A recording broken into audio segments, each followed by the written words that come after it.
In this video, I'll be showing you how to fix your PS5 not connecting to Wi-Fi. It's a very simple method, so if you find this video helpful, be sure to drop a like and subscribe. Now, it can be really frustrating if your PS5 is not connecting to Wi-Fi, especially if you're trying to play with friends or even update a game. So all you gotta do is, firstly, once you're on this menu, go over to the top where it says settings, and it's gonna be this wheel icon.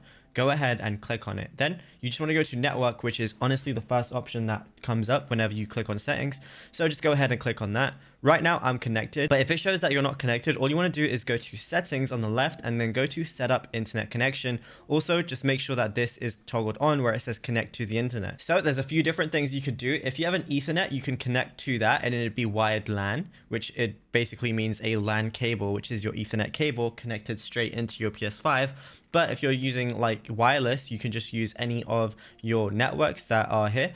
So just go and find your network, which mine is right here. Then you're gonna have to type in your password. But if that still doesn't work, what you can do is press the options button on your network, and then you can just go to advanced settings. Then from here, you can just make sure your password is correct. And then you can also change your DNS settings from automatic to manual. And then I would recommend using Google's DNS, which is primary 8888 and secondary 8844. Then once you're done with that, just press OK, restart your PS5, and then you should be good to go. Now, if you found this video helpful, be sure to drop a like and subscribe, and also let us know in the comments what more tutorials you would want from this channel in the future.